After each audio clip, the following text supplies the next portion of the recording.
Hi guys. I first became fascinated by serial killer Ted Bundy when a TV miniseries starring Mark Harmon aired back in 1986. I had read the book The Stranger Beside Me by late author Anne Rule, and I was eager to see this new movie. But Pretty Boy Harmon seemed like an unlikely casting choice for Ted. Then I watched it. In The Deliberate Stranger, Harmon was cool, charismatic, and menacing. His chilling performance made him the perfect Bundy. And in a somewhat disturbing note, it also helped him secure the title as People magazine's Sexiest Man Alive that year. Bundy has been glamorized and romanticized in the media ever since. By that point, I too was hooked, and I'll admit it, a little arrogant. I fancied myself a bit of a Bundy SME. That's corporate speak for subject matter expert. I thought I knew all there was to know about the prolific rapist and sociopath. Anyway, I wasn't intrigued so much by the psychology of Ted. Rather, I am always most fascinated by the mistakes criminals make that get them caught. And Ted's Achilles heel was his driving. If the guy had enrolled in driver's ed, he might have been out on the prowl for victims even longer, which is a horrifying thought. But thankfully, he was captured in Pensacola, Florida, after a jailbreak from Glenwood Springs, Colorado. As usual, he was spotted driving a Volkswagen Beetle suspiciously and was pulled over in a nighttime traffic stop. Now, I live in Pensacola. I moved here almost 2 years ago, and nearly everyone who asks, "So what do you do?" is quick to tell me that Ted Bundy was caught here. Then they ask me if I've seen the mural downtown, but more on that later. I learned that I had been wrong about Bundy's end. I had mistakenly believed he was captured in Tallahassee or Miami, the site of his murder trial. That prompted me to give Ted another look, to see what else I might not know about the most famous serial killer in American history. So with respect for all Bundy's victims and their loved ones, this video focuses on Bundy in Florida, the end of Ted. Now, let's get into it. It was February 15th, 1978. A Pensacola police officer named David Lee was on patrol around 1 a.m. when he spotted a Volkswagen Beetle driving erratically. He ran the bug's license plate, which came back as stolen. The officer ordered the driver out of the vehicle. When informed that he was under arrest, the man swept the cop's legs out from under him and fled. Lee fired 2 warning shots, then tackled the driver, who struggled to grab his weapon. When he finally subdued and arrested him, Lee heard the man mutter, "I wish you had killed me." That man, they would later discover, was Ted Bundy, the most wanted fugitive in America. Theodore Robert Cowell was born in a home for unwed mothers on November 24, 1946, in Burlington, Vermont. As a toddler, he lived in Philadelphia with his grandparents, whom he was told were his birth parents. He was also led to believe that his birth mother, Eleanor Louise Cowell, was his older sister. But according to author Anne Rule, who met and befriended Bundy while working at a suicide prevention center, Ted saw through the lies. He somehow knew from a very early age that Eleanor, who went by Louise, was his actual mom. Ted's illegitimate birth was reportedly a major source of his turmoil and contempt for women, including his mother. Young Ted later moved to Washington State with Louise and her new husband, Johnny Culpeper Bundy. Johnny adopted Ted, and the couple went on to have 4 other children together. I've read conflicting stories regarding Bundy's paternity. Ted said his father was listed as unknown on his birth certificate. However, Louise's story was that she had been romanced and abandoned by a war veteran named Jack Worthington. Other reports cite an Air Force vet named Lloyd Marshall.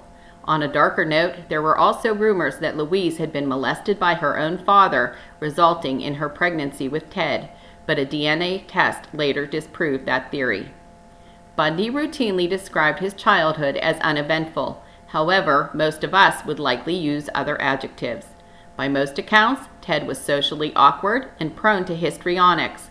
Jealous of his stepfather, young Ted threw a tantrum in a department store, wetting his pants for dramatic effect. Later, in an interview with Vanity Fair, his aunt would recount how she woke to find young Ted arranging kitchen knives around her on her mattress. She relayed the story to Louise and Johnny, who took no action. She explained, "I remember thinking at the time that I was the only one who thought it was strange. Nobody did anything." One constant throughout Bundy's life was his obsession with class and status. He aspired to wealth and looked down on his working-class family. He suffered from a speech impediment and didn't fit in with his peers in school. The isolation he felt led him to act out, sometimes violently. Like many serial killers, he abused animals, peeped in windows, and relished pornography. But to him, this was all just part of his uneventful childhood, or so he would try to convince himself. Following his unremarkable high school experience, Ted set out to achieve the lifestyle he craved. While majoring in Chinese at the University of Washington in 1967, he met the girl of his dreams, a beautiful brunette from an upper-class family. Diane Edwards was his intellectual equal, and, according to Ted, way out of his league. The pair dated for about 18 months, but Diane broke it off. She described him as a weak people-pleaser. It is widely believed that her rejection fueled his rage against women, and nearly all those he went on to rape and murder bore a general resemblance to Diane, long dark hair parted in the middle. According to Bundy in his jailhouse interviews, in there, somewhere, was a desire to have some sort of revenge on Diane. Shortly after the breakup, Ted Bundy began stalking, charming, and murdering more than 30 women in multiple states. He switched his major to psychology and graduated with his bachelor's degree in the subject. His primary method of operation was fitting himself with an arm sling or cast and luring compassionate young women away from safety. Frequently, he carried a briefcase, further disarming his prey. His good looks and charisma made Ted hard to resist and even harder to catch. Authorities, too, were duped by the clean-cut law student, a rising star in the Republican political arena. Cut to Tallahassee, Florida, 1978. Even in the wee hours of the morning, there was a crackling energy on the campus of Florida State University. Most students were tucked into their beds, but here and there one might see a guy walking home from his girlfriend's dorm or a co-ed returning from a late-night study session. The campus was considered safe. That all changed on the morning of January 15th. Around 3 a.m., a man in dark clothing and a knit cap prowled the campus of FSU. He attracted little attention. He looked like he belonged. In fact, he did. Under the alias Chris Hagen, he had settled into an apartment in the 400 block of West College Avenue. He was a decade or so older than the average freshman, but after years of resentment and frustration, Chris Hagen, aka Theodore Robert Bundy, was a consummate poser. He had finally mastered the art of blending in, fitting in, looking like he belonged. Bundy crept alongside the Chi Omega sorority house. It was dark. He didn't need to check the locks. He knew from experience that the doors were likely unsecured to account for the varied schedules of the housemates. He spied just what he was looking for, a primitive club-like hunk of wood in the grass. Then he tried the back door. It was locked. 2 minutes later, Bundy stood over the bed of Margaret Bowman, age 21. She was alone and asleep. Bundy raised the stout oak club overhead and smashed it down onto Margaret's forehead. Then he strangled her to death with a pair of pantyhose. Next, he crossed the hall and entered the room of Lisa Levy, age 20. His rage was growing, and he battered, assaulted, and strangled her. He also mutilated her body, biting her numerous times. Let me stop here for a second. It's critical in detailing Bundy's crimes that we know he sexually assaulted many of his victims. His other atrocities included decapitation, necrophilia, cannibalism, and savage mutilation. This included his mutilation of Lisa Levy with his teeth. Bite mark evidence played a big part in cementing the case against Ted Bundy, so I would be remiss to not address it.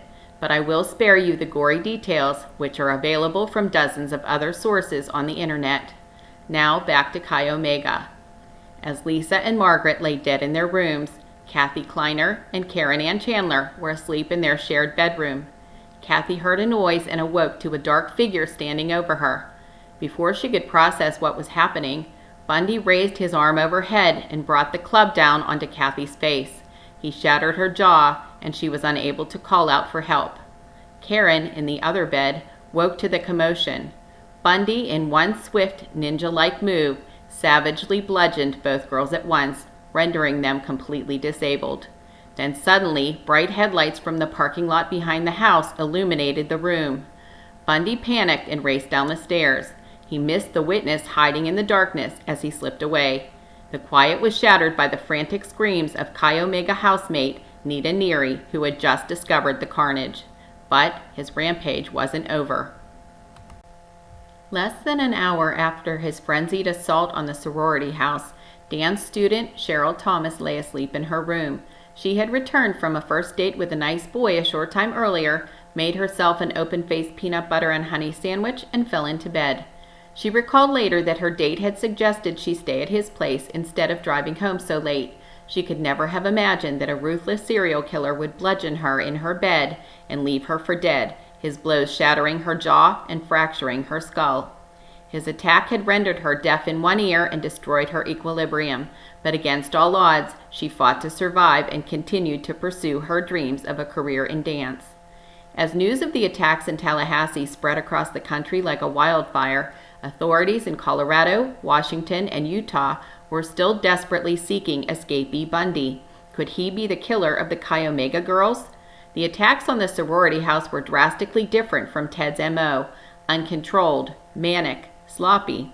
He'd even left a stocking cap behind in Cheryl Thomas's house. Bundy's crimes generally involved strategy and planning, as did his 2 escapes from custody. In the first, he talked his way into law library privileges and was escorted without handcuffs or shackles to work on his case. Then, with precision timing, he jumped from a second-story window to the ground below and freedom. He severely injured his ankle but remained on the loose for 6 days. He was ultimately recaptured, again due to his poor driving. In his second escape, Bundy starved himself for weeks so he could squeeze through a small hole in the ceiling of his cell. He staged his bed with books to simulate a sleeping form, muscled his way through the hole, and crawled through the ductwork leading to a jailer's unoccupied home. He borrowed some clothing and blended into society like his psychology studies had taught him. Then he stole money and food and ultimately commuted his way to Florida. Dick Larson, a journalist and longtime friend of Ted Bundy, sat with investigators, recalling a conversation he'd had with Ted prior to his escape. Bundy casually asked where Dick thought they might execute people. Larson thought for a second, answering, maybe Florida. He had by this point been forced to change his position on Ted's innocence, and his insider view and masterful reporting led to his authoring The Deliberate Stranger, long considered to be the definitive book about Bundy and his crimes. As Bundy's survivors recuperated from their horrific injuries, Florida investigators interviewed witness Nita Neary and created a sketch of their suspect. Forensic dentists studied bite marks on the body of Lisa Levy and molded impressions of the killer's teeth. They were desperate to catch this monster and put him away before he could hurt anyone else. Then, on February 9th, a 12-year-old 7th grader named Kimberly Diane Leach was reported missing from her school in Lake City, Florida. Lake City is located in Columbia County, approximately 50 miles from Gainesville and 106 miles from Tallahassee. Kimberly's friends and family were immediately concerned when she had somehow disappeared from school grounds before the end of last period. They described her as a shy girl who would not skip class. Authorities solicited tips from the public, which led to a witness who had seen a man pulling a young girl by the arm at Lake City Junior High. The firefighter assumed the girl had gotten into trouble at school and was being driven home by her father. Once again, Ted somehow managed to avoid suspicion and was free to continue his reign of terror. Investigators followed every lead for 2 months but found nothing. Then, in April 1978, Kimberly Leach's body was discovered in a shed behind Suwannee River State Park. Forensic examination of the remains concluded she had been violated and beaten before she was murdered. By the time young Kimberly's body was found, Ted Bundy was already locked up. Kimberly was believed to be his final victim, and Pensacola was his last stop. The trial of Theodore Robert Bundy for the murders in Florida was the first to be televised nationally. A change of venue to Miami was approved, and jury selection commenced on June 25, 1979. Witness identification by Nita Neary, along with bite mark evidence presented by forensic odontologist Richard Souveron, were instrumental in the verdict. On July 24, 1979, a jury of 7 men and 5 women deliberated for less than 7 hours and found Bundy guilty of the first-degree murders of Lisa Levy and Margaret Bowman. He was also convicted of the attempted murders of the 3 FSU survivors, He was sentenced to die in Florida's electric chair. On January 7, 1980, Bundy's second murder trial in Florida began in Orlando. Evidence against him in the murder of his youngest and final confirmed victim included testimony by the firefighter who watched him basically drag Kimberly Leach to his vehicle. Hair and fiber evidence sealed the deal, and again, Bundy was found guilty. But prior to receiving his sentence, attention-loving Ted stunned the courtroom by proposing marriage to his girlfriend, Carol Boone. Because of the presence of a notary public, the marriage was rendered legal. A short time later, on the second anniversary of Kimberly Leach's abduction and homicide, Ted Bundy received another death sentence.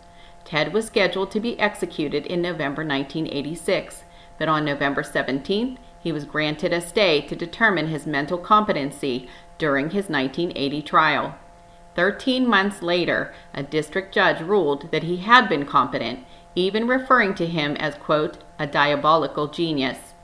As his new execution date of January 1989 loomed, a petrified Bundy finally agreed to talk about his crimes. He offered graphic admissions to former King County Detective Bob Cowell, who had tirelessly pursued him for 15 years. Bartering for more time, Ted ultimately confessed to 30 murders, although the body count is believed to be far higher. Cowell chose to not witness the execution, which occurred in the early hours of January 24, 1989. Louise Bundy also opted to skip the event, which she called a circus. That's what it was, really. I can recall watching the crowd of protesters on the news outside the prison, chanting, singing, and carrying signs like, "Buckle up, Ted, it's the law." Most wore custom t-shirts emblazoned with the blood-red text, "Burn, Bundy, burn." The popular shirts also boasted a caricature of the killer being fried by Old Sparky, the moniker given Florida's electric chair. 42-year-old Bundy declined a last meal, but was served the usual fare for inmates who don't specify: steak, eggs, hash browns, toast with butter and jelly, milk and juice. In his final words, his quaking voice requested that his attorney and minister, quote, give my love to my family and friends. At that point, a thick strap was fastened across his mouth and chin. A metal skull cap was bolted into place with a heavy dark veil draping Bundy's face. Superintendent Tom Barton then directed an unnamed executioner to push the button. Bundy's body tensed as 2,000 volts of electricity surged through him. He clenched his fists, and witnesses watched as a tiny puff of smoke wafted from his right leg. He was pronounced dead at 7:16 a.m. amidst thunderous cheers from the crowd outside. Floridians announced a handful of parties and events celebrating the end of Ted, including a barbecue hosted by a local tavern. Few mourned the notorious killer, but those who knew him had lots to say. Ann Rule, who worked beside Ted at a suicide prevention hotline, stated, "Like all the others, I have been manipulated to suit Ted's needs. I was one of many, all of us intelligent, compassionate people who had no real comprehension of what possessed him." Miami Judge Edward Cowart described Bundy's murders at Chi Omega as, quote, extremely wicked, shockingly evil, and vile. A Netflix film starring Zac Efron boasting that title was released in 2019. Ted's mother, Louise, defended her son to the end. She long described him as a good boy and even supported his innocence after his confession. She said, "Our never-ending faith in Ted, our faith that he is innocent, has never wavered, and it never will." At the end, she said goodbye to, quote, my precious son. She died in 2012 following a long illness. She was 88 years old. Like Louise Bundy, many of the principals referenced in this video are no longer with us. Detective Bob Cowell, authors Ann Rule and Dick Larson, Bundy's bride, Carol Boone, have all passed on. However, Rose Bundy, aka Rosa, is the daughter of Carol Boone and Ted Bundy. She was conceived in prison and has lived away from the limelight her entire life. Reports state that she is 39 years old and lives under an alias with her own family in the UK. For those wondering about Bundy's surviving victims from his Florida rampage, they want everyone to know they are happy and thriving. In October 2021, Kathy, Karen, and Cheryl reunited for a Fox Nation documentary with Nancy Grace. The trio reminisced about their friends who were killed, Lisa and Margaret, and each woman shared that they have put Ted Bundy to rest, having enjoyed productive, fulfilling lives despite his savagery against them. Pensacola patrolman David Lee, the cop who finally captured Ted Bundy, later became a captain with the Florida Game and Freshwater Fish Commission. He did attend Bundy's execution, stating, "I believe we all looked at this as the final chapter of Bundy. It's finally over."